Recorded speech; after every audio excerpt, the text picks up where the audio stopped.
Hey, balik lagi di channel Agathis Prananda. Di video kali ini, saya akan ngomongin soal skill dan relasi. Ini adalah kunci utama orang-orang bisa sukses di bidang bisnisnya ataupun di karir mereka. Yang pertama skill. Skill atau kebiasaan atau keahlian kita adalah ilmu yang kita dapetin sehari-hari dari kegiatan bekerja atau belajar atau lihat dari keluarga, dan kita asah secara konsisten setiap hari sehingga kita ahli di bidang tersebut. Dan ini adalah kunci utama untuk kita menjual sesuatu, mulai dari barang, jasa, ataupun menjual jasa diri kita sendiri. Yang kedua adalah relasi. Kenapa relasi itu penting? Karena begini, kita akan menjual apapun yang kita punya. Kalau kita tidak dikenal dengan baik, jangankan barangnya atau jasanya, diri kita kalau tidak dikenal dengan baik oleh orang lain, maka apapun yang kita tawarkan itu susah untuk diterima di masyarakat. Lalu gimana caranya untuk membangun relasi? Yang pertama, tunjukkan dulu skill kalian. Yang kedua, jangan berharap banyak atau jangan berharap relasi yang akan kita deketin itu mereka ngasih feedback langsung ke kita dalam bentuk materi ataupun fasilitas yang lainnya. Tunjukkan dulu keahlian kita dan manfaat kita buat orang tersebut. Lalu hal paling utama untuk membangun relasi apa? Yang pertama, kalian lepasin dulu pikiran hari-hari, masalah hari-hari kayak cicil hutang, cicilan, biaya sekolah segala macam, itu tinggalin dulu karena itu bakal jadi beban pikiran untuk kalian bersosialisasi dengan orang lain. Karena pada dasarnya untuk membangun relasi itu kita harus memperluas silaturahmi sebanyak-banyaknya. Tunjukkan nilai baik kita, lalu biarkan orang itu menilai apakah kita ini disukai apa enggak.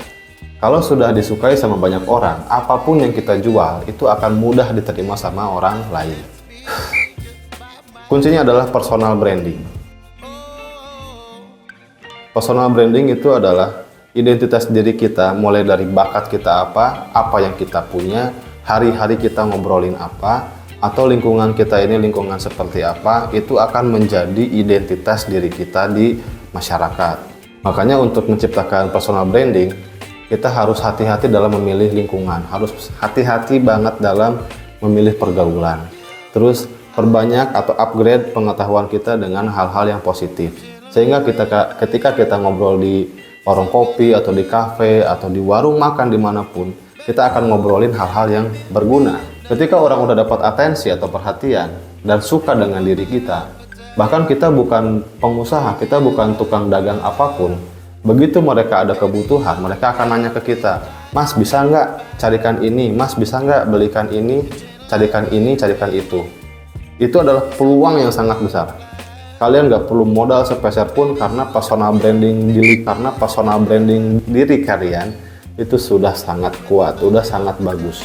Jadi nggak perlu modal banyak, yang penting personal branding kita udah bagus. Kesalahan terbesar kita adalah tidak fokus sama apa yang kita tekunin hari ini. Contohnya begini, hari ini kita belajar untuk bikin video, atau hari ini kita belajar untuk ngedesain kaos, atau hari ini kita lagi mengajar. Tapi minggu depan kita lihat teman kelihatannya enak jualan makanan, kita ganti makanan, kita ganti bengkel las. Terus bulan berikutnya lagi kita lihat orang-orang ramai ke reseller, TikTok Shop, kita ganti ke sana. Akhirnya apa? Begitu orang-orang 1 bulan atau 2 bulan lalu lihat image kita sebagai misalkan hari ini kita sebagai tukang kaos, tapi 2 bulan kemudian orang-orang lagi butuh kaos, ternyata di 2 bulan kemudian kita udah ganti jadi jualan keripik.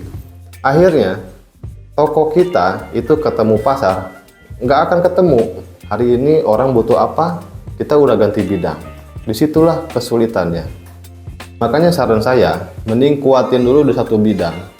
Misalkan kalian fokus di bidang apa hari ini, tekunin sampai 100%, sampai detail terkecil harus tahu. Begitu udah mencapai sekitar 90% pengetahuannya, baru kita susul bidang baru, nggak apa-apa. Tapi selama masih 50% ke bawah tentang bidang yang kita tekunin hari ini, jangan dulu ganti bidang lain. Karena itu nanti brand image atau personal branding kita akan berantakan di masyarakat. Kemudian masalah selanjutnya adalah kita selalu minder. Kita mau ngobrol sama orang lain, tapi di dapur saya masih berantakan. saya mau gaul sama misalkan bos-bos besar, tapi di rekening saya masih 100.000, 50.000. Atau kita mau ngobrolin hal-hal yang besar, tapi saya juga hutang masih banyak. Itu salah satu jadi penghambat kita untuk membuka relasi dan bergaul dengan orang-orang yang baru. Di 2 konten sebelumnya, saya pernah ngobrol, jangan dulu mikirin modal. Karena saya bisa banyak usaha, ngejalanin beberapa usaha. Itu modalnya sangat kecil, mungkin cuma ratusan ribu. Karena yang saya lakuin tadi, kita berlatih, kita tunjukin dulu skill. Akhirnya dari satu skill itu, kita ketemu dengan si A, ketemu dengan si B, dengan Bapak A, Bapak B. Akhirnya, kalau kita memang menguasai di bidang tersebut dan kita lancar, dan bahkan kita ngomong hari-hari pun ngomongin bisnis yang kita tekunin, orang-orang bakal lihat, atau mungkin di 1-2 orang nanti kalian akan nemuin. Emangnya kamu butuh modal nggak buat pengembangan? Kalau misalkan kita sangat mahir di bidang yang kita tekunin hari ini.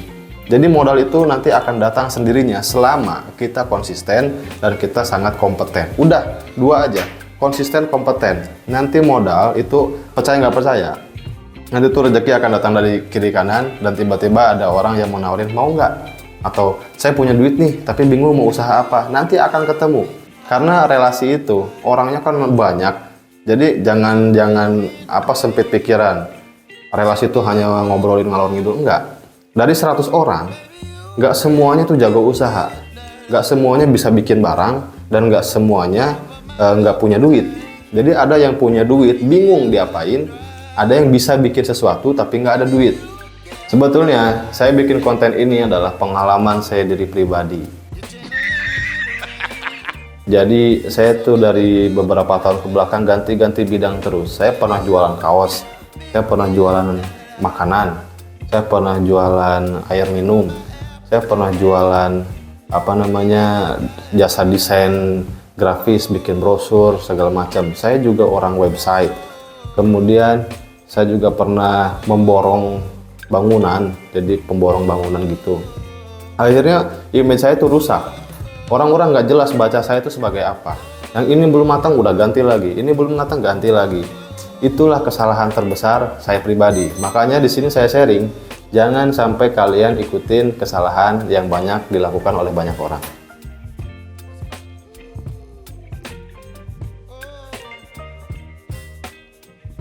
Thank you udah nonton sampai beres. See you dan jangan lupa tonton video yang lainnya ya. Bye bye. 1, 2, 3, 4.